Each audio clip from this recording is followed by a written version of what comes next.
they're no strangers to us now, but I will let both Charmaine and Maisha kind of introduce themselves, letting us know what great things they have maybe done over the last year, and then I think that they can take away the presentation. So I know we're going to expecting to have a number of folks on, so rather than me stay here and yap, well, I know you guys are here to hear from them. So Charmaine, I guess we can start with you, and then you can pass over to Maisha, and then y'all can jump into your session. Thank you. Thank you, Mark, again, for inviting us to be part of this panel and to put mental health in Combermere. I think that is huge, and I appreciate that. I'm Charmaine Jackman. I'm a psychologist practicing in Massachusetts. I'm in the Boston area. I've worked at a high school for the last 17 years. I just recently left that position. So my focus has been working with children and families for most of my career. But as part of that work, I work with families and parents. I am also a parent. I have a 9-year-old and an 11-year-old. And so we have been navigating this pandemic life for over a year and a half. So I'm happy to share my experiences both as a psychologist and as a parent in our conversation today. So I'm sure Maisha feels the same way, but I have some slides, but I really want this to be a conversation. I want to hear what questions you have. I want to make sure that you leave this webinar tonight feeling more informed, feeling more empowered as a parent or a family member. And I'll pass it over to you, Maisha. Thank you, Charmaine. And again, thank you, Mark, for inviting us to this panel discussion. I am a general psychiatrist with an interest in forensic psychiatry, but we're not going to get into that side of things tonight. Day to day, I teach medical students at UE, but I also run a service through the public QEH hospital.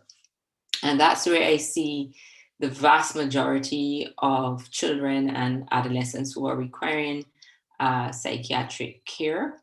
Particularly in the last approximately 2 years, I've seen a lot more young people, and it's, what they are experiencing is pretty much similar from the point of view of feeling quite isolated, feeling fed up with online school. I'm sure as parents, you also may be feeling a bit of that as well. And really at times, struggling with how do you navigate this new normal. I think that's one of the most overused phrases nowadays, but it's the truth. So I'm hoping that at the end of this conversation tonight, you'll be better equipped to, identify as well as manage these concerns as they come up. Thank you. Excellent. So I will share my screen and I will lead us off. And Maisha, feel free to jump in, add on into this piece. So I think my goal is to maybe do this for about 15 minutes, but I just invite you, if you have questions, to just pop those in the chat. We really want this to be an interactive space. So we're here to talk about how to support your children or the children who are in your care during this very challenging time. And it's interesting. I love getting to do this with Maisha because we get to share kind of what's happening in these different countries, and just always amazed to hear its similarities, right? So no matter where you are, what zip code or what area you're in the world, that the children are experiencing very similar things. So I wanted to just invite you can definitely post in the chat, what are some of the struggles that your children or children that you are around have been dealing with over the last year and a half? Just kind of pop out. You can even unmute if you feel so inspired, but what are some things that you've noticed children are dealing with?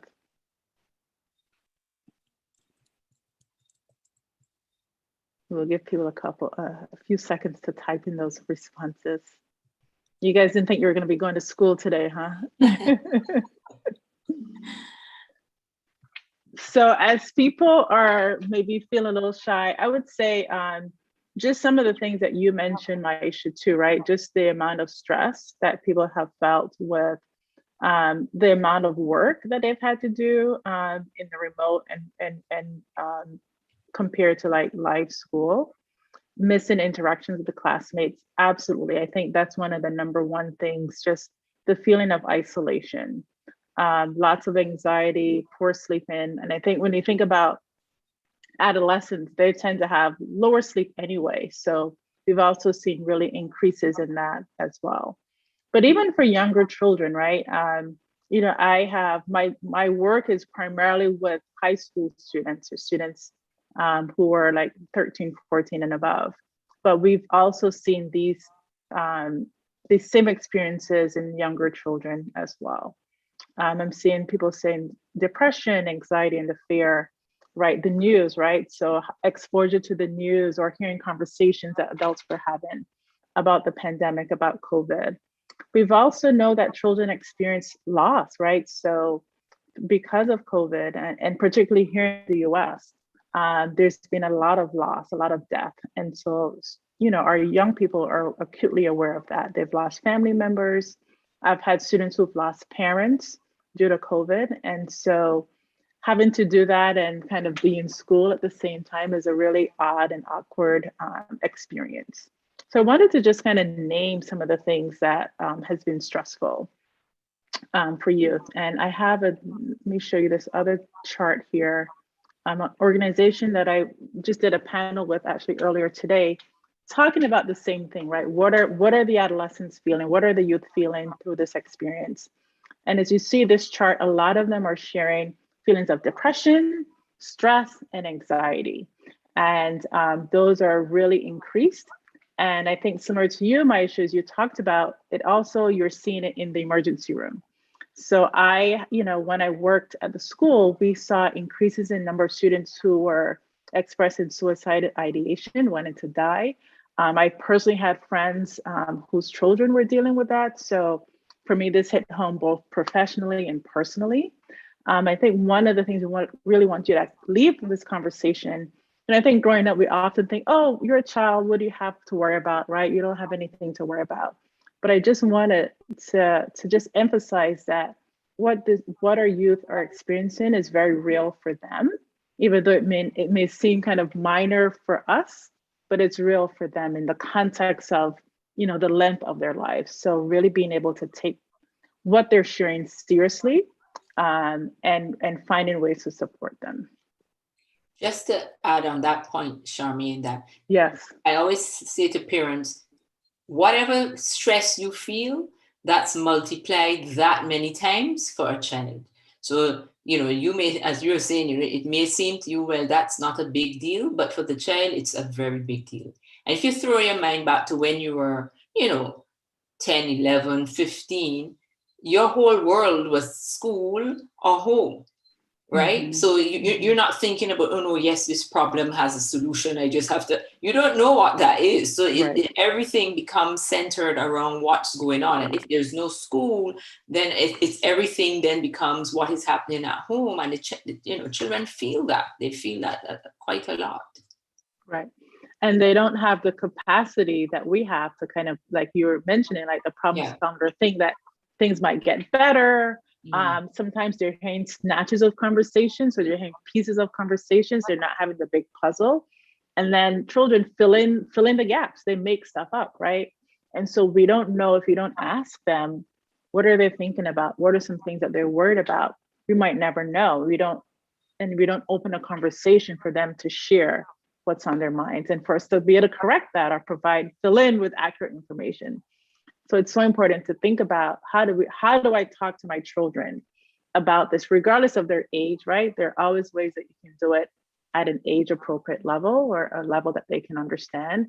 But thinking that, oh, they're too young, they're not going to understand, they're not worried about it, I think it's not accurate to think that. How did I get here? Excuse me a second. I'm not sure what just happened. Let me go back here. Right here. The other thing I wanted to talk about was so this idea, this ACEs, adverse childhood events, there's a lot of research and conversation about this here in the US, different things that really impact children's well-being and their emotional functioning. So like experiences of child abuse, exposure to community violence, domestic violence. These are things that have been shown to impact children and into adults. But one of the things I also wanted to highlight was this idea of toxic stress. And this is the long-term impact of having experiences that really trigger you or leave you feeling anxious or in turmoil. So, and the reason that I bring this up is because, the experience of COVID and some of the protests we've seen around race and racism, these are chronic stresses. These are things that are in the news constantly. We can't really get away from it. I think COVID, we've seen the isolation, the quarantine, we've seen a lot of conversation about vaccines. And so there are all these heightened conversations, just keeps that stress level up. And so if you think about chronic stress, and is why I wanted to bring it up, is because I wanted to make that connection between chronic stress and learning, right? And so when you think about when you're feeling stressed out, it's really hard to focus, it's really hard to concentrate. You may feel really irritable, right? So think about situations that have made you stressed out. How are you functioning, right? You probably don't function at your best. And so imagine feeling chronically stressed or in a chronic stress situation, and then add schooling on top of that. And so I wanted to make that connection between trauma and the impact on the brain. And so on the left hand, you see the survival brain, right? Again, we all have these experiences of something making us really stressed out, whether it's having to study for a test or big exam, or it may have been in a car accident, or we've lost a family member, right? These are things that impact our ability to be present and focused and grounded. And so when we have students who are in that survival mode, it's hard to focus. They may have really trouble managing their emotions. You may see a lot of dysregulation or a lot of temper tantrums, depending on their age. If they're younger kids, you might notice that they're reverting back to younger behaviors, right? You may have a 5-year-old acting like they're 2, or 11-year-old acting like they're 2 years old.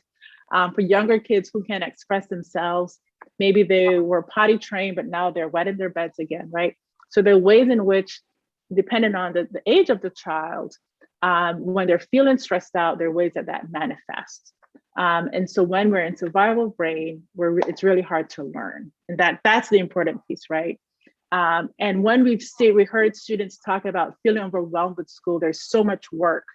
That is part of their reaction to, like, they can't really handle anymore. Like, their brain is full, or their brain isn't working, isn't functioning at its usual capacity. And so adding on more work or trying to kind of go, do school as normal isn't really working because of this idea of the survival brain, which is really about self-protection. It's really about kind of shutting down and minimizing any output, right? And so the idea of the learning brain, right? We need to have spaces where people are feeling calm and centered. I talk a lot about mindfulness, and I hope that we'll get into some of that today in my work with clients. And so these are things that we will talk about. These are things that you can do as a parent. If there are any teachers out there, I hope there's some teachers out there, things that you can do in your classroom to help students kind of bring down their stress level and feel more calm, having predictable routines, transitions. These are things that all help students who are experiencing trauma or toxic stress be in a place where they can actually learn. So I want to pause there and see if there are any questions about this. And I don't know if you want to add anything in, Maisha. Yeah, I think, so to the point you were making about chronic stress and how children would respond to that. And so sometimes, it's a matter of, well, why, you ask yourself, why is this child all of a sudden, acting out, back chatting you, and in typical kind of West Indian fashion, we made like this child is rude and they're just not hearing. I had a parent today come saying to me that, she has 3 or 4 kids and she's really struggling to keep everybody, in check online, and the behavior was so different to what was the norm. She was herself feeling quite stressed out by the whole thing. And, then we had to kind of talk through, well, what do you think is happening here? In the context of COVID and being cooped up in the house and not being able to go out and can't see a friend, sometimes can't even see some family members. It's just all of that compounding, layers, like one layer on top of the other. And if we, as I was making the point earlier, if we as adults, we are struggling with this, what about the 5-year-old or the 10-year-old or the 15-year-old for that matter? And particularly with teenagers where, the entire world revolves around peers. They really don't want to be with mommy and daddy, right? But at this point, they really don't have much choice. So it's all of that kind of affecting behavior. Yes, absolutely. Absolutely. So what I have here. I wanted to just, again, name some of the warning signs and things to look out for. And we've already kind of named some of it in our talk already, but seeing those changes in their mood, their behavior. I love how you just described some of that with your client, right? Just noticing some of the behavior issues that your child might be having that might be unusual. You're like, why are they doing this all of a sudden, right? What's happening? And again, sometimes we're not paying attention to, maybe it's the time of day, there's a transition, or, they just watched something on the news, or they heard something on the news, and that might have triggered a thought or a memory, right? So really trying to, not react to the behavior, right? I think that's sometimes our initial response is to react to the bad behavior as something wrong with a child, but maybe asking a question, what might be going on for this child right now? What might be happening for them, and what can I do to help them? It really takes a lot of patience as a parent, and I'll just say that, right? So like sometimes you're feeling, as you're mentioning, Maisha, you're feeling stressed out and activated already as a parent. You have your cup is on empty. Your tank is on empty, and you may have very little left. But being able to take some space, not feeling the need to have to respond right away, and having that curiosity mindset, like what might be going on for this child right now. Trouble sleeping, trouble waking up for school. Those are some, telltale signs as well. And I always tell parents, like, these are things that your child used to do and didn't have an issue with. All of a sudden, or slowly over time, you're noticing like these behaviors are really, really getting problematic and impacting their motivation and their ability to want to do things that they love and enjoy. I talk about unkind behavior to siblings or classmates, right? Again, if your child has been kind and now all of a sudden they're fighting or hitting kids or biting, right? These are ways that sometimes children, because they may not have the words to express what's going on for them, it shows out in their behavior. And then these, again, for older children, pulling away from friends, not wanting to spend time with friends, want to be all upon the mommy and daddy, as might just say, right?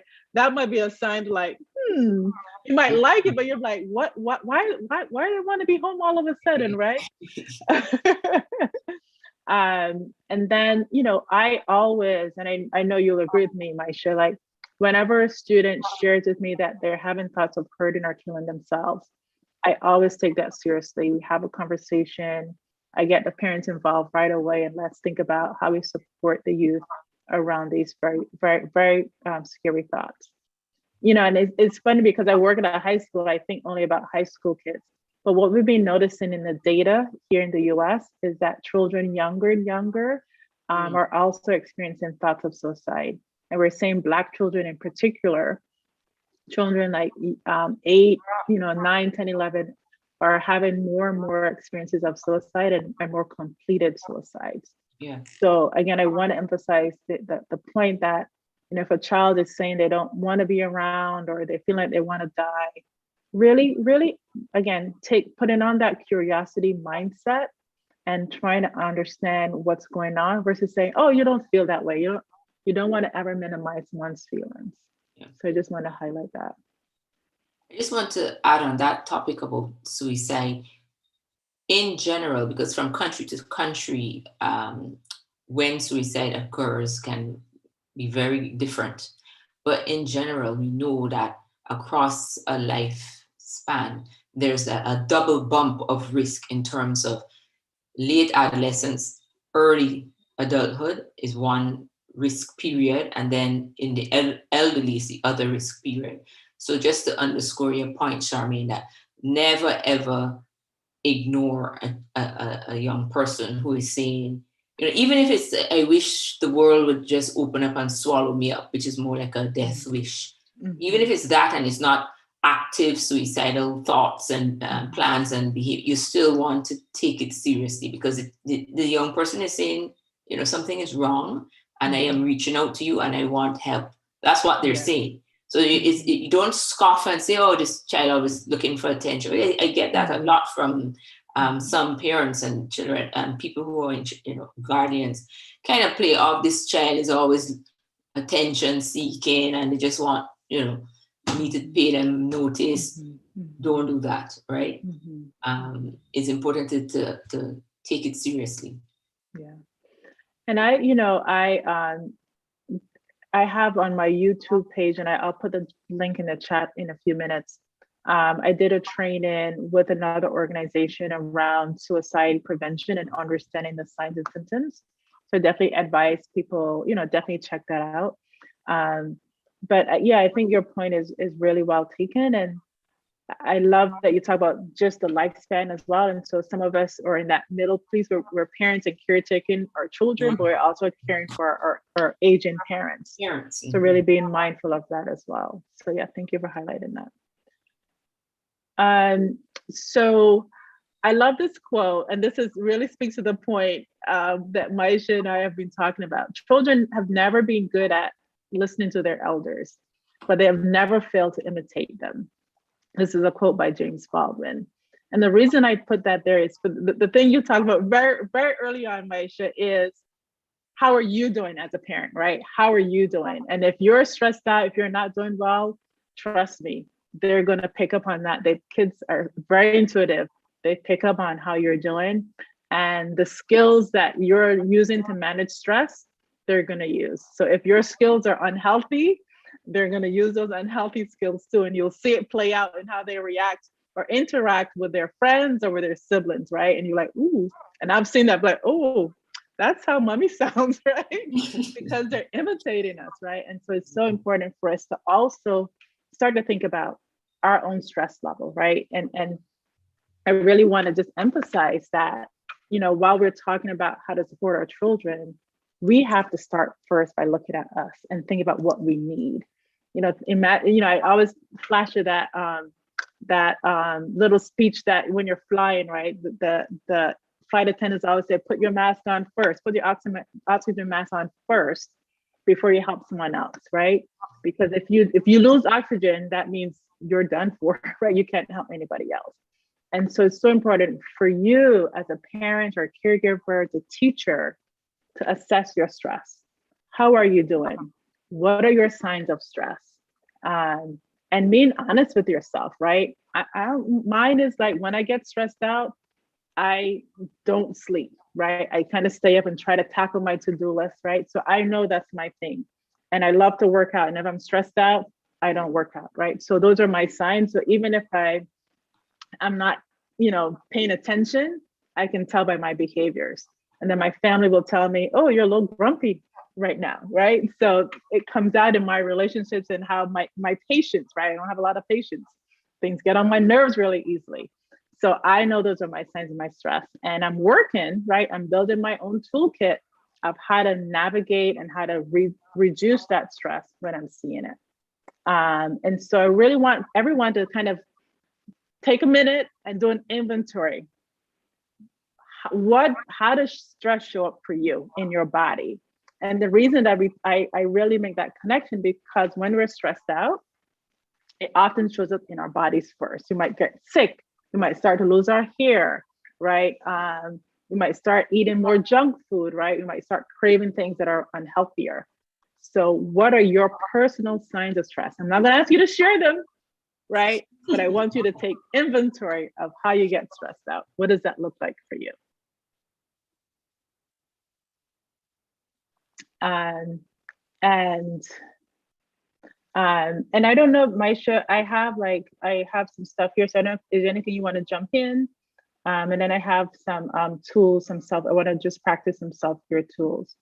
But I wanted to just name, again, what are some things parents can do, right? Understanding the signs of mental health concerns. So, I know within our culture, there's a lot of stigma about mental health and therapy, and it's only for people who are, quote unquote, crazy, right? But we all have mental health. Mental health is a continuum, and we can be parts where it's unhealthy and parts where it's healthy. So, what are the things that we're doing every day to promote our own mental health and well-being is really important. So, challenging those biases. You see, Maisha and I, we're two strong Black women, and we're therapists, and we believe in mental health, right? So it can't be that bad of a thing. And and I also talked with a lot of clergy and church leaders about how they can integrate conversations about mental wealth and mental health into their sermons and into their conversations with their congregation. Because sometimes our religion also can prevent us from seeing mental health and therapy as a source of support. But we are not here to compete with your pastor. We want to work with your pastor, okay, around the mental health and well-being. And then just modeling, right? Again, if kids are going to look to us as our signs, of how to navigate stressful situations. So the more that we can model good emotional regulation and self-care habits, those are things that they're going to learn and that will carry them into adulthood as well. Just to add, before you go on, Charmaine, sometimes I see parents would disagree about whether a child is having some mental health challenges. So, and usually the parent who is not in agreement is saying, nothing is wrong with my child, he is not mad. So people equate coming to see a psychiatrist or a psychologist with madness, quote unquote. And right. it is I suppose I guess the word it can be very off-putting because you feel as if there's so much more involved in mental health care than because what you're talking about is somebody's psychotic, but that's like the minimum number of people come to see psychiatrists or psychologists because of psychosis, right? The overwhelming majority of people come to see us because of anxiety and or depression. Yeah. But when we have if you don't know, right? Our images of mental illness are those very extreme cases, right? They're very extreme. And the other thing I would add too is it's like, so the thing my child isn't mad is like, I don't want anything to be wrong with my child, right? That's one thing. And what did I do wrong as a parent, right? Right. So there's so many things that are packed into those statements, right? So is there some defect with my child, right? That I caused. Or they're going to fear that I caused, right? So at the crux of that too, because our parenting is so tied into our children's behavior. And to just add to that, it's not, a child having a mental health concern. It doesn't have anything to do with your parenting per se, right? But there are things you can do as a parent to support that child and support their functioning, their healthy functioning. And of course, the unfortunate thing is that the longer the child does not get help, then the more complicated the whole situation becomes. So you get yourself into a vicious cycle, right? Yes. Yeah. One of the things that I'm curious for folks, definitely if there's the questions you have about therapists and mental health, we want you to ask us those questions, right? That's why we're here. But a question that I get a lot is like, okay, so you're a therapist. If I come see you, you're going to send me to the hospital, right? You're going to send me to the madhouse, right? I'm sure you get some. Yes. Yeah. Right. We don't do that that is as you mentioned earlier, a very, very small case. And I do it only if there's a person who is suicidal and unable to say, I can keep myself safe. Those are very extreme cases. Yeah. And I have had to do that, but it's for children who I've had seniors who wrote goodbye letters, like they were done with life, right? And I apologize if I'm triggering anyone, right? So those are extreme cases. And I work with parents, right? We work on a plan together. Like I don't try to leave a parent out of a conversation. But if I'm worried about your child's safety, trust. I want to keep your child safe, right? And if they're telling me I can't keep myself safe, I might go home and do something to hurt myself, then I don't want that for you or for your child, right? So I see a couple things in the chat. Let's see. Oh, some people just coming in. So let me head here. And I don't know if you want to add anything before we go to some strategies for coping. Yeah, but I think it goes back to the slide you had up there in terms of, self-care. I think it was 2 slides back. This one? Yes. I mean, I always give the example, and I was interested when you were saying when you are stressed out, you can't sleep, because that's the same thing. Like, I would stay up all night or fall asleep and wake up at 2 and can't get back to sleep because your mind just keeps going and going, and you can't shut off. And what I found has helped me personally is exercise. Like, I used to scoff at yoga. I'm sure I've told this story so many times. I was like, what foolishness is this? These people just in one position, they're not even breaking a sweat. What is the point? And then I tried it. And let me tell you, that has been such a godsend for me from the point of view of sleep and just relaxation, right? Being mindful. Quiet in your mind. Yeah. Exactly. Quieting it. Thank you. That's the terminology. Quieten your mind, because you just you focus on what you're doing and you forget, at least for that 45 minutes, all the other things that are swirling around in your head. So I think strategies like exercising and doing things that you enjoy, so important, because we can be so wrapped up in work and deadlines and must finish this, and so that self-care, can't preach that enough. Yeah, great, awesome. So we're gonna go to self-care, and again, if you have questions, pop those questions in the chat, because we want to make sure the conversation. I'm gonna do some quick, just an overview of, we were just talking about mindfulness, and so mindfulness is this strategy that's really about helping people to reduce their stress, reduce anxiety. So it works on the breath, being present, focus, and having a self-compassion. So having a non-judgmental stance towards yourself. So a lot of the exercises that are very simple, and what I love about it is the simplicity, that you can do it and nobody has to know that you're doing these things, right? So with breath, and I invite you to try, we can't see your faces, but I invite you to just practice it and just noticing what's happening in your body. So one of the ones I really love to do, and I do for myself, is called slow breathing. And you're breathing in through your nose on a count of 3, and you exhale through your mouth and maybe on a count of 5 or 7, right? Depending on how long. So let's try that for a couple rounds. So breathe in through your nose. And as you exhale, just imagine you're breathing out through like a straw. So very controlled, slow breath. So on a count of 3, breathe in.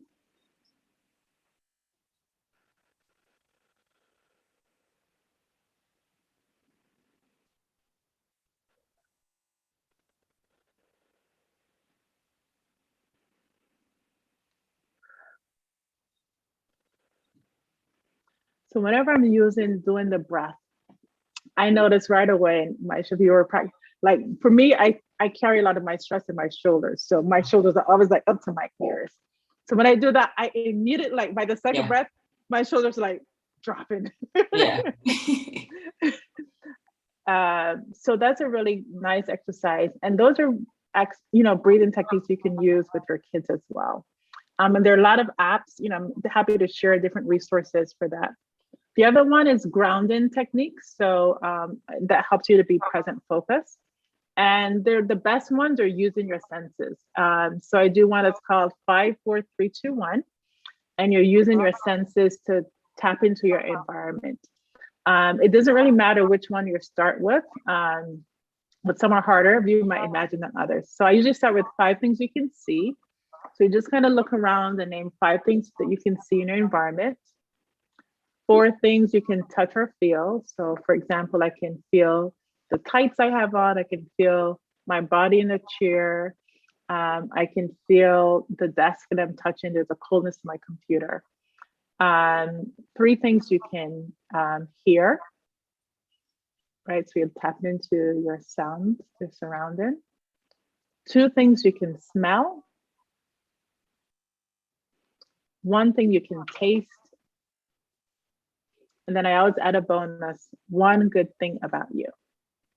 And so when you practice that exercise, it's called a grounding technique. That really helps you to turn off the mind from going. So I recommend it a lot to clients who have trouble sleeping. Is a really quick exercise. If you're laying down in your bed, just doing that exercise really quickly, it kind of slows down, because when you're doing that exercise, you can't think of a to-do list. You can't think about work. You can't think about anything that's worrying you. So it's really helps you to be in that present moment. So those are a couple of things that I love to use around mindfulness. Anything you want to add for that, Maisha? No, I think, well, to your point about the breathing techniques, there are many different ones that we can use. The one I tend to use would be the box breathing. You like box breathing? Okay, yeah. So like a box with equal sides. So you inhale for 4, hold for 4, exhale for 4, and you keep going. So like I said, as a box with 4 equal sides. So you can do that one as well. But you said you have some links that you're going to put in the chat, Charmaine. Yes, I will put, there's some mental health apps. I use one called My Life, and it has different, like a body scan. So I love doing that. I that helps when I'm stressed out. I use that one and I'm out. Like I don't even hear the finish of it. So that helps you just walk through, noticing different parts of your body, noticing where your attention is. And it's really about helping to relax your body. I love doing those. So I'll put those links in the chat. The other one is mindset, right? So how are you developing a mindset that helps you to be resilient in really tough times? So I love recommending journaling, but it doesn't always have to be writing. So like if you can speak into your phone, record. I heard Beyonce does video journaling, right? Vlogs. So whatever you do, but it's a way to kind of help reflect.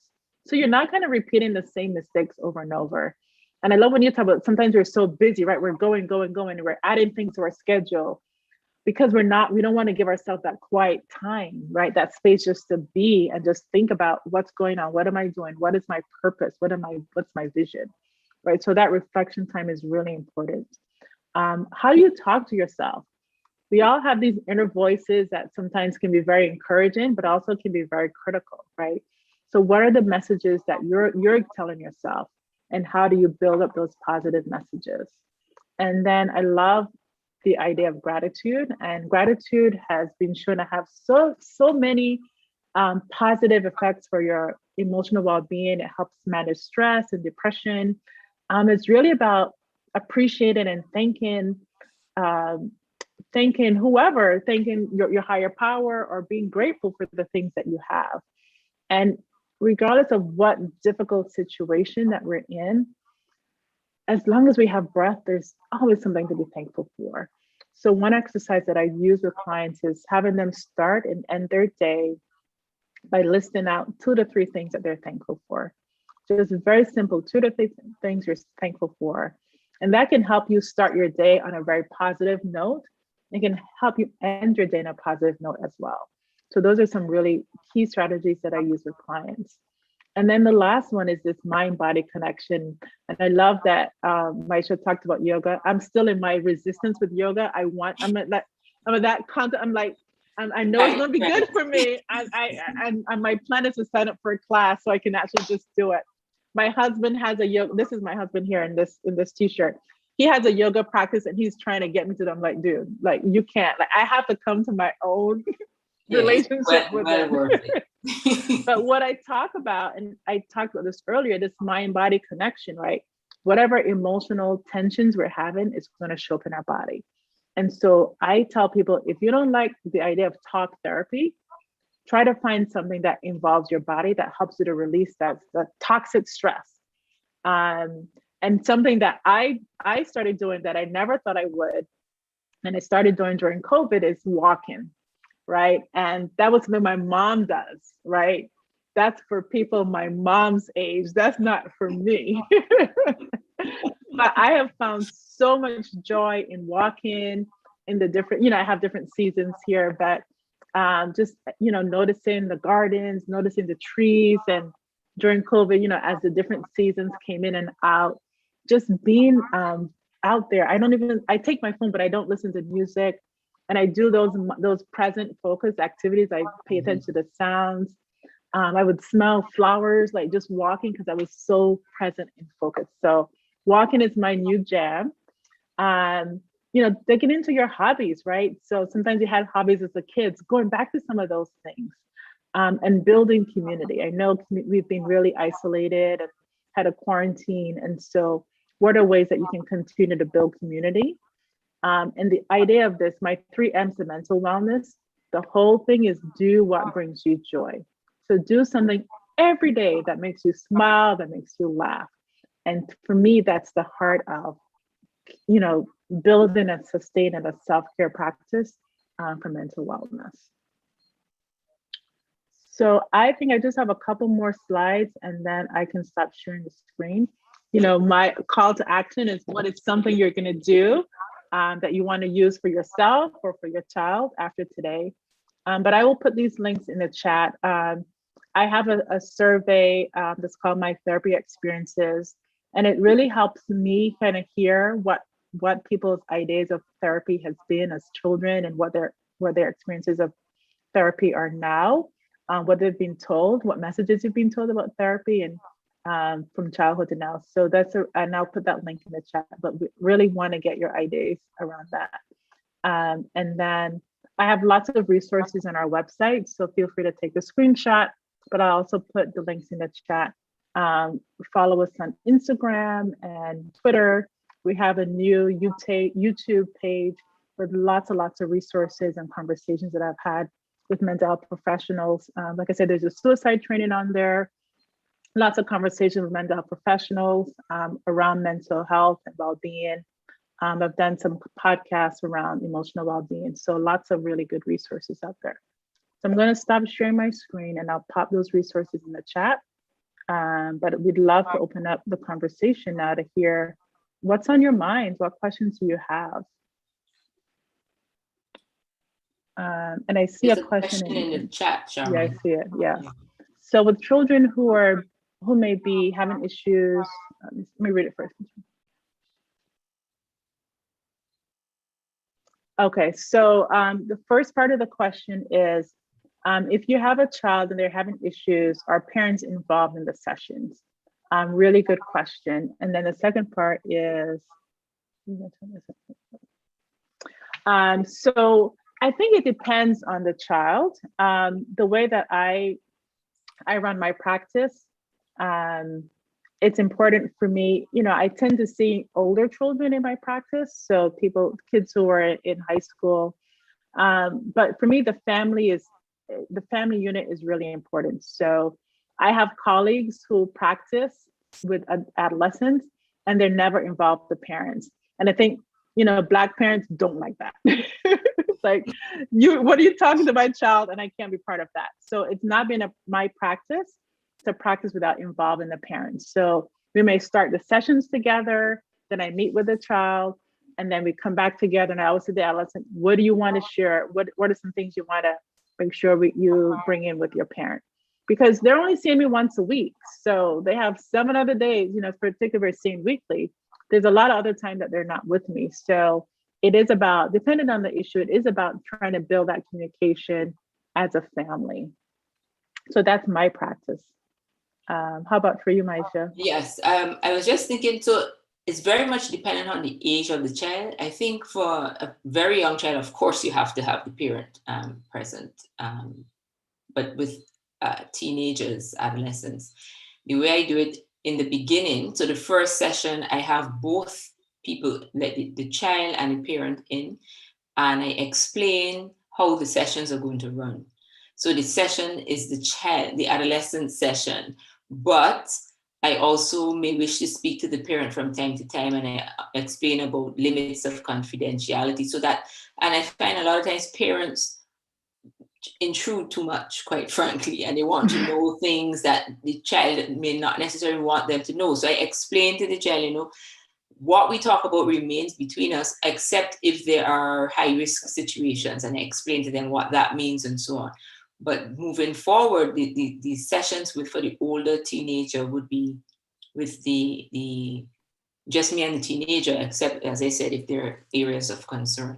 But I think it's important for the child to have that outlet, but also for the parent to understand that I'm not coming to tell you what the child is saying to me. So, because there are limits, I would tell you if in my estimation you need to know, but you're not going to hear every single thing that this child is saying to me, because the child needs that space. Yeah. Very similar. I think for younger kids, as we said, it's a little bit different because you may need to be, there may be particular strategies that we're teaching with you to help them navigate and manage their behaviors at home. So again, like my very similar practice.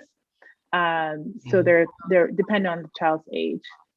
And then the other part to that question was, how do you get a child that doesn't really like to talk to express how they're feeling? You want to take that one? Yeah, sure. I mean, so talking is just one way of expression, right?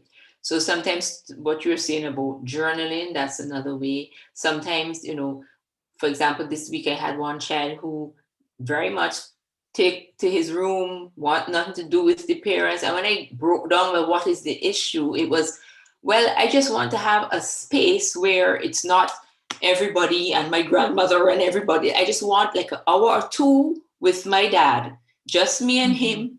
We can leave the house for sure, because being at home is too many people around, too many distractions, the phone, the this, the that. So the point is you have to find what will work for that particular child. It may not be talking, as I said, it may be journaling, it may be if we play a sport, I may open up with you, or if we go and watch a movie, or we just go for a walk, something, but you find different ways in which to encourage your child to express. I mean, even with my son is 9 and he's a bit on the quiet side, and what I started to do in the last month or so, just as we go into bed, we say, okay, let's have a chat. And he absolutely loves that, because he knows at the end of the day, there's this little 20-minute period when he has just me and him where he can tell me whatever's going on. And I didn't think he would like it. I just was, trying to get him to talk to me a bit more. And he completely loves it. Even so, sometimes I'm tired and I'm getting up, okay, good night. What about our chat, mommy? So it works, but it's really about trying different things until you find the thing that works for that particular child. Yeah. And I would say too, because I worked in a high school, I think there are different ways to get kids to kind of come out of their shell. So whether it's using their music, sometimes you just like listen to music, right? And for me, it's asking questions and then listening to what they tell me. So what are some things you like to do? And I would then bring those things into the session, right? So I try to really tap into things that kids like or naturally use. Like I don't need to introduce a whole nother new thing, right? I want to start at where they're at. It might be a movie, right, that they really like, or books. Like, I try to get a sense of what are things that you like to do? What are things that get you motivated and interested? And I'll use those things to talk more with kids. But definitely there have been kids who did not want to talk to a therapist or to me. They might like more physical things, right? They might want to go out and shoot a basketball, right? Or they may not be people who like to talk, right? And so that's why I'm an advocate for, I love talk therapy, but I also really understand that there are other forms of expressing yourself. And people want to express themselves, right? And so it's finding that key to unlock what is it for that person that helps them to get out what's going on for them internally. And there are adults like that too. There are adults who like, I don't want to talk to you, right? I don't want to stay to you, but I might go shoot a ball, and that might then open up the conversation. I know parents, my kids aren't teens yet, but one thing that parents have told me is like, once their kids get to teenagers, what they would do is like, they'll just go for a drive. And that side by side, not because sometimes the intensity of looking at someone in the face, it's too much. But that going on a car ride, it just kind of loses that intensity. Or giving your kids' friends rides to places and then they talk, right? And then you get a sense of what's going on in their world by eavesdropping, right? So just finding different creative ways to get what's going on for children. I popped some links to my website and a couple articles in there as well, and some two mental health apps that I've used. There's another question: what advice would you give to mentors of adolescents? And I would say like mentors are really important. And I remember being a teen at Combermere, and there was this program, I can't remember what it was called, but we would meet at the park on Fridays and they would do a lot of youth development activities. And I think that was one of the early things that also got me really interested in this field. But mentors are really key. And a lot of what we said applies, right? You know, at the end of the day, everybody wants someone who's going to listen to them and show like active listening and curiosity. And so if you can just be a voice and be a person that someone can come to and trust and to share with you, be there. And I think that sometimes you're like, we want kids to talk, you know, tell me what's going on. You want kids to respond right away. But they're like, they need to trust you. They need to know that you're not going to tell their business, or that you're not going to, you know, like you're going to share, you know, what they share with other people. So it's about building trust and being consistent, right? So if you're going to say you're going to show up at 6 o'clock, show up at 6 o'clock. Otherwise, you're like, okay, you didn't show up at all, or you show up late. Can I trust this person to share what's going on with me? So that's some tops I would say, something off the top I would say. Hi, good night. Hi. So I have two kids. Mhm. One is 14, soon about to be 15, and I have a 7-year-old daughter, and they're always bickering at each other. I can't get them to agree at all, at all. She feels I like him more. He feels I like her more. She says And things do like, you? "Mommy," No, I'm just teasing. she would say things like, "Mommy, I saw you get him," and I was like, "But he's the first, so I don't understand you." Then the last time she told me, "Mommy, well, we can't sell he for $10,000 and get rich." But he does things to irritate her too, because she will be watching cartoons and he goes and turn it off. I can't get two of them to agree, and she would ask me things like, "Mommy, who you like most? Tell you who you like most." Like, animals, I like all two of you all the same. I love all two of you all the same. How do I get these two Except when you children? fight, right? Except when you fight. They're always So, falling. so tell me this. When did they get along? Because I wonder if they're fighting all the time. So tell me about a time where they've gotten along. Right. Well, I give him his own room now, because he's older. He have his own bedroom. She sleeps with me. So Mhm. sometimes she will say, "Mama, want to go and sleep with Krishan," only because she want to play his game, because they give him a game. I said, "Okay, no Mhm. problem, go." But then, about 1 o'clock, 2 o'clock, I hear the knocking at my door. I ready to come home. I ready to come in the bed now. I was like, I don't know. The Yeah. always when he don't get her own way with her, as in like, Sky, I want you to do me a favor. Go on, throw this in the garbage. She said, "No, it's not your maid." He said, "Well, you know what? You can't play my game." So Yeah. I can't get So to. But there's a part of that, Shaniqua, that there's that, and I have two kids. They're 2 years apart, so I feel like I don't know. It's the same. people say I get them too far apart because he's going to be 15 and he's going to It be doesn't 15 in matter. January, It and doesn't she's going to matter. be 8 in June. So It doesn't the- really matter. I don't. Yeah, I don't think. I think it's part of it is a sibling rivalry, and what I say, like, if I'm out of the equation, they're fine. So some of it is actually trying to get your attention because they know that you're gonna what jump else more in and try attention they to can give me? resolve, huh? I don't know what more attention they could give, because she say I love him more. He say, "Mom, you know you love her more than me." I was like, "What? I treat you all the same to me." But they're always bickering, always. I give him, he Yeah. wanted his own room. I give him his own room. No, every minute he's in my room now. I was like, "But there's a girl room now. So you got your own space." He's I, feeling a little left out. He's feeling a I, little left out. I can't keep up.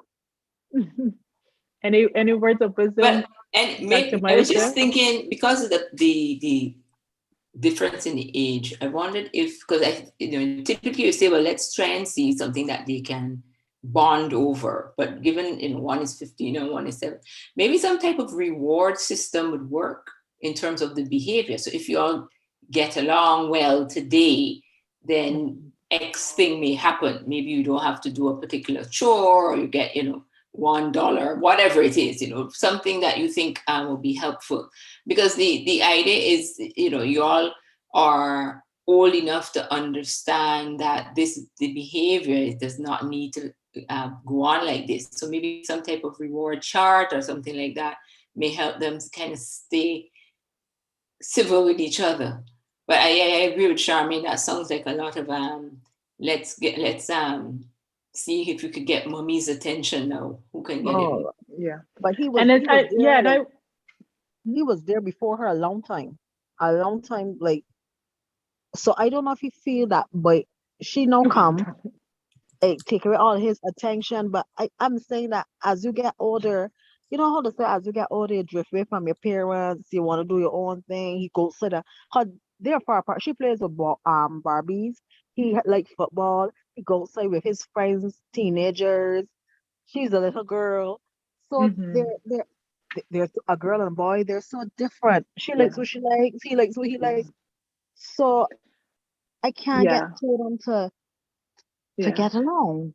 And without, and I don't know, it's funny because my sister and I are 15 years apart. So when I'm like, I don't understand. And my husband, who's of 3, he's like, this is what kids do. I'm like, oh, okay. But I think, there have been, it sounds like there's some changes, like changing his room. While he might like it, there may be something he's missing too about that. And again, not without knowing kind of your situation, what are some things that you can do as a family? So for example, I started doing like Friday movie night with my kids. And so it brings us together, and that's mostly peaceful, right? There's always fights for the blankets or whatever, but it's a time where we kind of laugh together and do things together. So there may be in some subtle ways, like wanting to figure out how can we spend more time together. And even though we think that like the 15-year-old, like he's done with mommy and cuddling and all that, they actually still want it, right? But they can't ask because it's not cool to say, mommy, can I have a hug, right? So you're gonna have to create ways to kind of find that bonding time with him too. Okay. Yeah. AB is in the chat saying spend some one-on-one quality time. To what we were saying earlier, about just having that special time with one child and then another day for the other child. Right. And that, there may be fights about, well, you got to do this for this one, and you didn't do this, like, but I think at the end of the day, I don't know, like how it sounds playful from what you're describing. I don't know if it's getting to a point where people are getting harmed, that would be where it would really. With their hands, they crawl. She would say things like, mommy, will you just sell he for $10,000 and let me get rich? And he would say, I don't know, mommy, when I get you far. Yeah. So there might be some playfulness that, they're engaging with each other. And they say, want someone, don't care, want to serve, is all fine and dandy with me. Because I don't know what it's be crying about. 1 minute this, but I want to be next to mommy. And one body want me from the right, and next body want me from the left. And I want lay down with mommy. They love you. Yeah, look at that. You're getting so much love.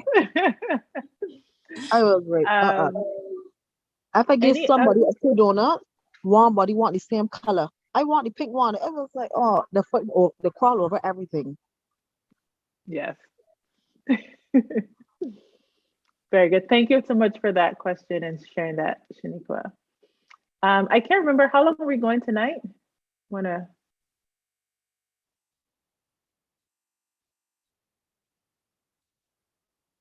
Mark, would you? Mark, if you're speaking, we're not hearing you. Mark is not speaking, but based on the email that I would have seen, I think it said 90 minutes. So we're now at just about 65 minutes. Perfect. Okay, great. Can you hear me now? So, yes, we can. Oh, okay. Sorry, I had to change my headphones again. Okay. All right, go ahead. We were just wondering how long we had, just so we want to make sure. I'm not sure if we're going till 8 or 8:30. 8:30 is what we intended. Yeah. Perfect. Okay. What other questions? Go ahead. No, I was just going to do the same what you're about to do. Shelly Ann in the chat was saying she uses a beach with her children. They're 5 years apart, but beach day is a reward for completing weekly tasks. So exactly what we were saying before in terms of finding some type of reward system that they would say, if you are if you're behaving in Shaniqua's situation, if you're behaving yourself, then this is what we're going to get to do as a family. As Shelly-Ann is having it here as a reward for things that they were supposed to do. So it's always, every child will be different. And the things you can use with one, you can't with the other, right? So it's always like a trial and error until you get to the point where you find, okay, right, well, for you it's the tablet, and for you it's going by your friend, and for, for another child it might be the beach, and all sorts of different things. Trial and error is the name of that. Yeah. And I would add to, like, try not to do, I think sometimes you want to be specific. So what is the behavior you want to change? And just don't try to change too many behaviors at the same time. So just pick one thing and focus on that. But I also, because they're old enough, I would invite a conversation. So I notice you guys are constantly arguing with each other. What is going on? What can we do? Like, it, just for you, like, it worries me. I want you guys to feel like I'm having this conversation with my children. I want you guys to I'm not gonna be around forever. How are you guys supporting and building up each other, right? So invite them into the conversation to help problem solve, right? I don't think as parents, particularly when they're old enough, like, you don't have to come up with all the answers. And they might be actually able to share with you, like, what might help, what do they want to be different? And is it bothering them? Maybe it doesn't, maybe they enjoy that, right? It may be a problem for you, but they might be just fine. And this is how we show our love with each other, right? So I encourage you to, like, just have a conversation and kind of figure out from them, what do they want to, do they like this, or would they want something to be different? And what would they want? What would they want the relationship to look like? Yeah. So far, we've been talking about things like obvious changes in children, the melting down and the regressed behavior and the acting out and so on.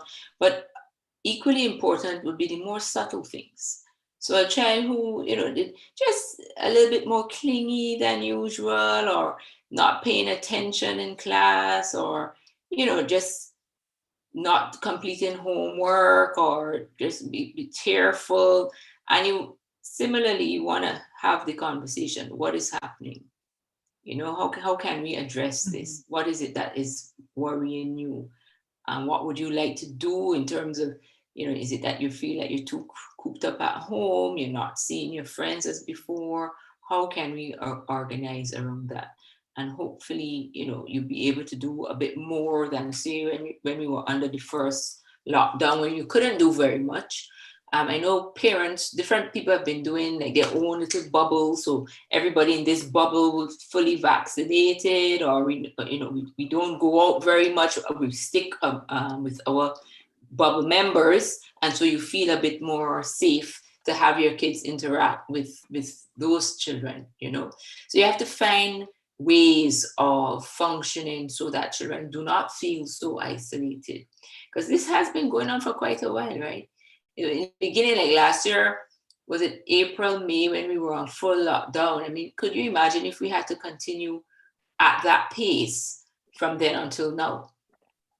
We've had limitations, but I think more and more we have to find a way of living with this virus, and at the same time keeping ourselves as safe as possible. Absolutely. And for us, it's been since March, so even a longer time. And I think that, I see kind of the numbers, ebb and flow. And so really, really important too to, I've been able to use the time. It has helped me to slow down, because I was doing a lot, before COVID. So the COVID has helped me in many ways to slow down. It helped me to, I talk about reflecting and reassessing, like, my life and what do I want my life to look like. So I invite people to even think about that. Like, we started new routines in our family, which have been great, like eating dinner together. So things that we would never do, because we're always often in so many different directions. So, as my pastor, I'm going to steal this from my pastor. He talked about, when you come out of this COVID, like when you return to church, like, what is your, what's going to be different? Are you coming back the same way you left in March, or, April, May 2020? Or what have you learned, right? What are some new things that you're bringing into your life? And I just, invite all of us to kind of be able to engage in that reflection. Like, what do we want our life to look like? What does self-care look like for you? What does taking care of your mental health look like, right? These are conversations that are so important now more than ever, right? So what are some things that you want to do, that you want to change to really promote that emotional well-being, right? I think it's so important. Yeah. I was a question. I was wondering, most therapists always talk about journaling, and I'm wondering, what is the science behind that, or what is the thinking behind asking someone to journal? Yeah, I mean, it's one of the ways of personal expression. I think it's helpful, say, if people journal moods and feelings, thoughts, and then you're able to then read back what you've written, see how it's changed or not, and try to kind of understand how you were feeling at that particular time, how that particular event or person or what was going on at the time was making you feel. And so it's a way of reflection as well as learning, improving, determining whether or not your coping skills are working or not. So there are many different benefits to journaling, because as we were saying earlier, not everybody wants to necessarily talk. So it's just another way of expressing yourself. For some would be talking, some would be journaling, some would be, walking, whatever it is. And for some people, it's been very, very helpful. I have one lady who she journals, but she also draws what she's talking about, so that when she's trying to describe, because talking is not her thing. So when she has to describe how she's feeling, she would say, well, this is how I felt. And she would have like a cloud, dark with rain, and that's her emotion. So that her journal helps her a lot in that way. And especially for children, as we're talking, that might be a much easier way for them to express themselves than saying, because they may not have the language to express. Yeah, there's a lot of science around just the act of writing and handwriting. So whether it's journaling, it's writing, writing just stories, fiction, nonfiction, poetry. There's this science about crossing the midline, and so it's about like when you cross from left to right, there's this integration that happens. So handwriting promotes that crossing the midline, which promotes that integration of self. But there's also a lot of, again, part of it is the ability to get to know your thoughts, what you're thinking, to be present with your thoughts, right? So you have to have this sense of, here's some things that I'm thinking. So it can promote that ability to want to be able to name and express what you're feeling. And I think that's the beauty of journaling. Whatever type you're doing, it's about being able to name and recognize what you're feeling inside. A lot of us, particularly in the Caribbean, we grew up not being able to express our emotions or name our emotions, right? Because of our parenting, right? We were told you can't be mad, you can't be angry, you can't be disappointed, right? You have to suck those feelings up. And so being able to start to learn how to name and be comfortable with your emotions is a skill. And journaling can help with that practice. So I think it brings a lot of fulfillment for people to be able to do that and to get comfortable, right? And it may feel really awkward at first, and you're not getting graded on it. There's no right or wrong way. You just do it, right? And if it's something that you can try it, and if it doesn't work for you, maybe it's not for you, right? But maybe being able to find the thing that helps you to get comfortable with your thoughts and your emotions and be able to express those. That's the whole idea of when we're thinking about our mental health, is being able to know thyself, right? When you're feeling stressed out, what does that look like? When you're angry, what does that look like? What are the things that are going to trigger you, right? Being able to know those things, because when you know your triggers, you can see them coming, you can respond in a way where you have control of your emotions and your reactions. And that's the whole idea of whether it's journaling, knowing your stress, and that's what we do in therapy. We help you to be able to get comfortable and notice those patterns, and be able to name the triggers that you're experiencing. I think what you said there, Charmaine, is very important about being able to put in words what it is you're feeling. Because I find a lot of times people, the emotions come down to I vex or I'm laughing at something. And it covers such a wide range. Sometimes the anxiety is the laugh. Sometimes the disappointment is the anger. But these are different emotions, and we bring it down to these two major things, and that, you know, and then it becomes difficult to kind of work through. Well, what actually are you feeling if it's more than just these two things? You know, so I think that helps. Meaning journaling helps with that, learning the different emotions and what they mean and how they feel to you as you're making that point. Right. And they're more than four emotions, right? Mad, angry, sad, scared. There's so many layers of emotions. And being able to, you know, when you are comfortable and can name your emotions, it really helps how you communicate. It helps your relationships. It brings a lot of maturity to that. So, you know, whether they're dating relationships or family relationships, is really helpful and healthy. I know there's a question in the chat, but there's a point that I forgot to mention too. Earlier, we were talking about kind of, you know, when our children are struggling, how do we support them? I think one of the things I wanted to add too is that communication with your child's teachers. And I know, like, we grew up, like, again, when I grew up, like, you know, school took care of school and parents took care of the home, right?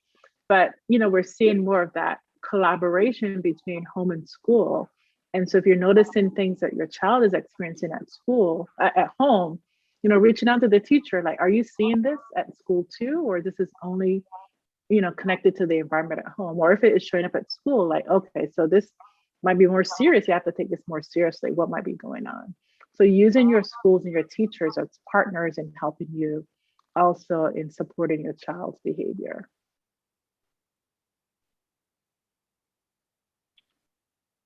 We have another question in the chat.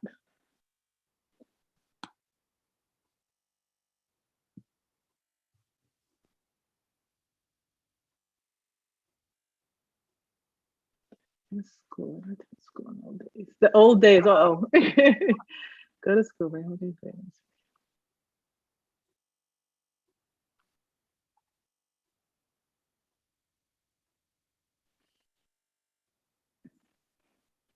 So, Harold, love this multi-layered question, right? So looking at kind of the generations, right? What is changing in the generations, and what are we seeing in children? I think, you know, there are no easy answers to understand generational gaps. And I feel like generational gaps exist all the time, right? Like, there are generational gaps between me and my parents, right? There are going to be generational gaps between me and my children, right? So I think those are definitely always there. But what we're seeing, I think there are a lot of different influences. What children in this generation, I don't know, what is it, the generation Y? I don't even know what letter we're at right now. But, you know, again, being at a school for 17 years, I can't believe I've been at one place for that long. Like, you get to see kids over time. And definitely the influence of technology, like, I don't want to like blame technology, but there's definitely an influence of technology. And when I see technology, you know, there's a range, right? So, you know, when we were growing up, we had one channel, maybe two, right? So that limited what shows we got exposed to. There were natural limits in what came through the tube, through the TV into the household. Now kids have a bazillion channels to choose from. And, you know, sometimes children are watching things unsupervised. So we don't even know what they might be getting exposed to. And then there's the immediacy of the culture of technology. So, you know, again, you know, I'm going to lean on my high school experience more. You know, most students in my school had a cell phone, not all, but most students had a cell phone. And the cell phone, like, that means you could text and get a response immediately, right? So in my day, we didn't have cell phones. So you had to wait till you got home to call a friend, right? So there's a lot of delayed gratification that was built into the way our lives were set up.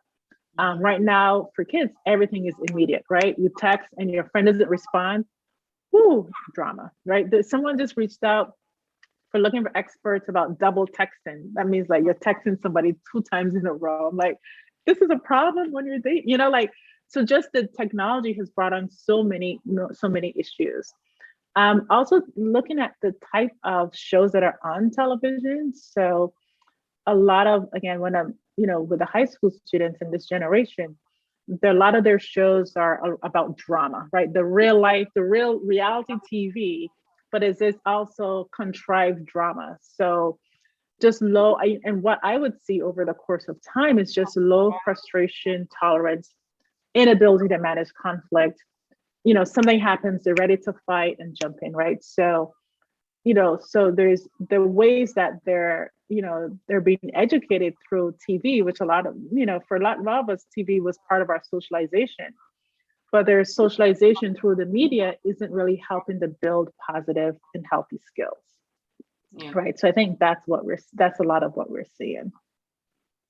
But in my role as a lecturer with medical students, we have, their range usually from 18 to about 23 or 24. And sometimes you find among some students, what some of my colleagues call it's a sense of entitlement. So I want this thing. That's true. I studied my work and I must have an A. Well, actually you did a B. So you get a B and it's no, I studied, so it must be an A. So this sense of this is what I want and I must get it. And I must get it now. So to your point about, no delay in gratification. And I wouldn't say it's everybody. I'm just saying that that's those are some of the things that we see coming through you. Of course, you're going to have your young people who understand and are quite mature about, what doing one thing and the consequences of that. But then the whole business about expectations not matching up with the reality is also a big part of it. And it causes problems, as you could imagine, because you live in a world with other people and it does not all revolve around you. So I think, but the point here is that that's the role of parents, right? So yes, you can have all these influences on television and other children and other cultures and so on, but that's where parenting comes in. And when we're so busy, sometimes you get a sense of well, that's why this is not working as it did 30, 40, 50 years ago. But it still remains our responsibility, really, and not have children unsupervised. Although sometimes you can't handle that, but there are things you can put in place, parental controls and that kind of thing. But it is labor intensive, more so for us as parents versus our parents, because we didn't have all these influences. Right. The point you're making. Yeah. 30 years ago. Yeah, I love those points. Yeah, we see the entitlement a lot too. So that's interesting. The other part of the question from Harold, and then we have another question in the chat about the field, becoming a professional in the field. So I want to definitely get to that. But I think the financial support and what I see here in the US, and in the school in Boston, right? I'm in a city, so and I worked at a public school. So what I saw a lot, we had a lot of parents who were immigrants who came from other countries, and the hustle and the grind was on, right? So a lot, and that means you've left your country. That means you've left a lot of supports. You've left family supports. And so what I saw a lot, particularly at the high school age, but also for younger kids, was that children were kind of raising themselves because their parents were hustling, working 2 jobs, right? Leaving in the morning and not coming back till night, right? So when kids are left to their own devices, they're in a sense raising themselves. So that was not everybody's story, but that was definitely part of some of the concerns that we had. Or there were older kids who were raising their younger siblings while the parents went out and worked. So that is sometimes the burden of being in a city and leaving your country and your supports to improve your life, that in some aspects there's a downside, there's a cost to that too. So in terms of I was just speaking to that Harold's point about the financial support, or where people didn't have like routines that you might have grown up with, you kind of lost track of because of that hustle and the hustle to just kind of make ends meet sometimes meant that you were not around or available as a parent for your kids. So we have a question in the chat about how to get into this field, and I'm thank you so much for this question, because it is so important for you as parents, or if there are any young people in the audience, that this is an extremely viable and worthy career that I know sometimes people say, oh, you can't make any money like this, you can do well in this career. So there's a pipeline issue. There's an issue in not having many Black psychologists or psychiatrists. So we definitely need you in the field. And I can talk a little bit about my experience, and I'm sure Maisha will share hers too.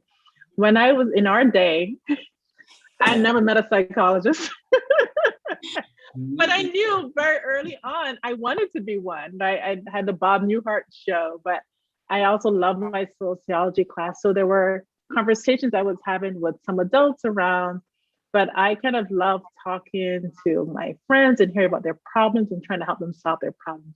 So that was kind of my own curiosity that really drew me to the field. So that, and because we didn't have psychology then, that has changed since, it's been a few years since I've been in high school, since I've been in secondary school. So things have changed, which is great. But that meant that I left Barbados to come to the US. So I did an undergraduate and studied psychology and business in undergrad in college, and then took a year off and then went to graduate school.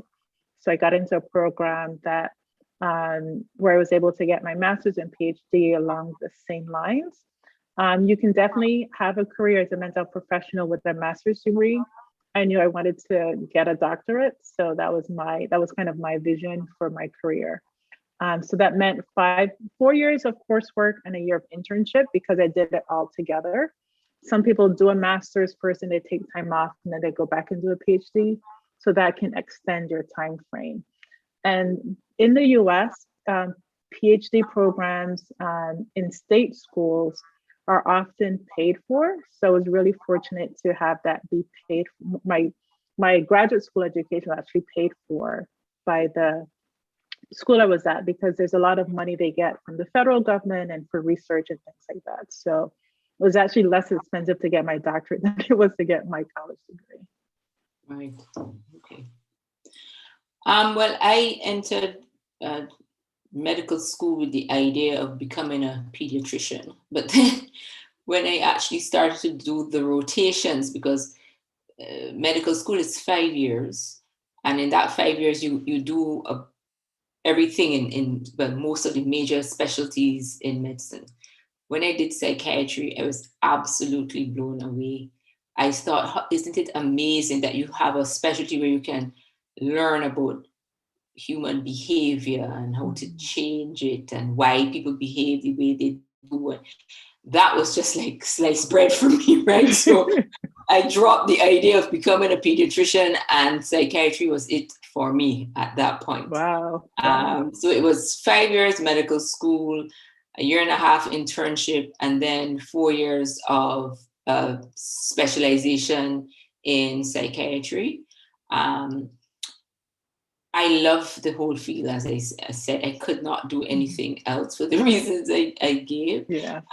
In terms of the pathway, when I entered medical school, you couldn't do medicine in Barbados. You couldn't do the full 5 years in Barbados. I had to go to Jamaica and then come back here. But now, since 2008, the entire 5-year program can be done here. It's government sponsored. The tuition is paid at UWI.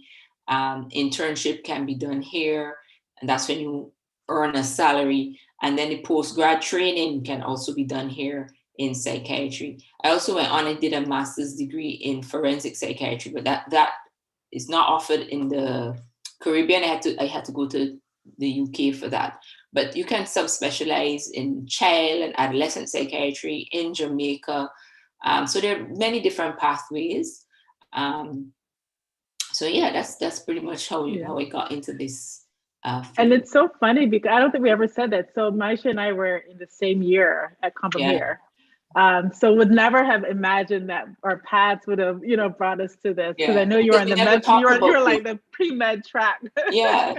We never talked I was about like, that. I did not want to touch med school. I was like, nope, I could not stand the sight of blood.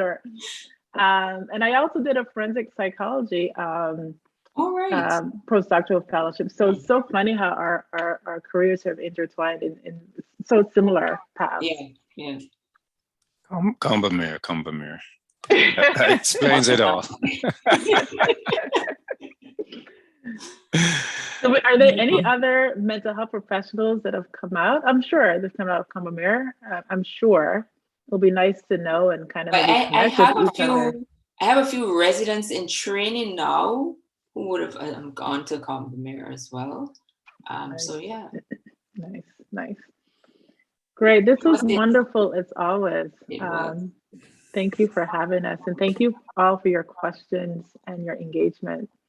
I like Maisha, I love talking about mental health. So absolutely. Right.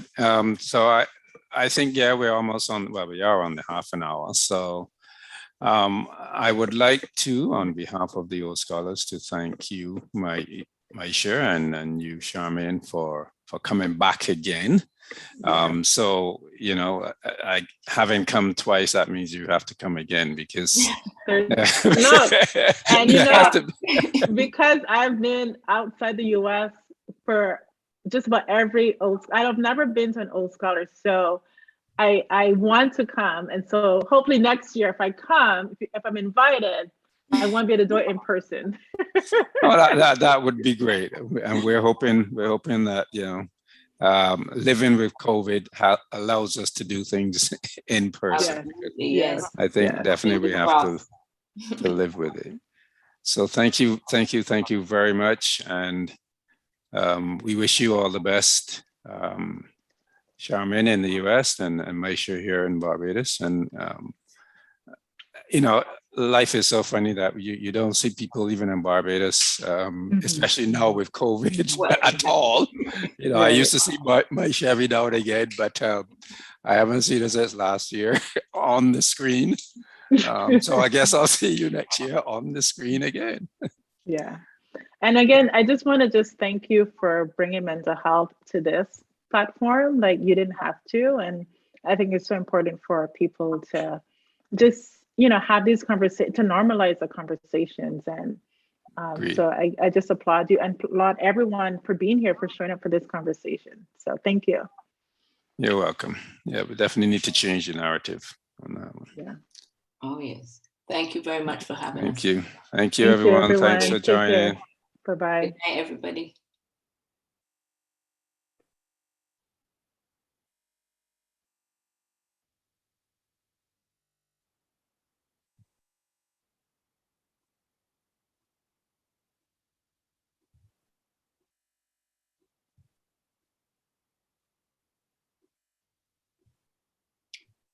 Thanks, Mark. Good night, Charmaine. Bye. Good seeing you. Bye, everyone. Bye. Good night.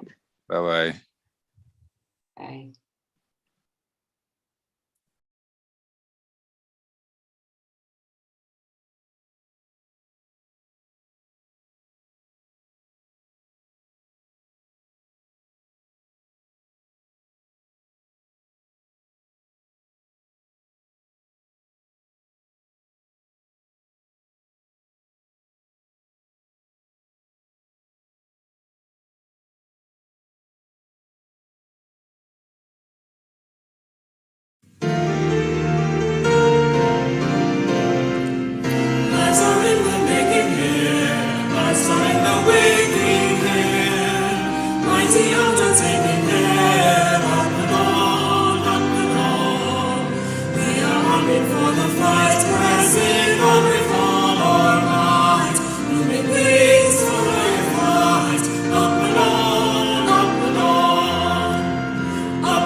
just for defeat. So we press within our feet, up and on, ever onward to the fight, ever upward to the light, ever true to what is right, up and on, up and true as fame, rising high and ever. Play the game, keep the flame burning brightly ever. Up and true as fame, rising high and ever. Play the game, keep the flame burning brightly ever.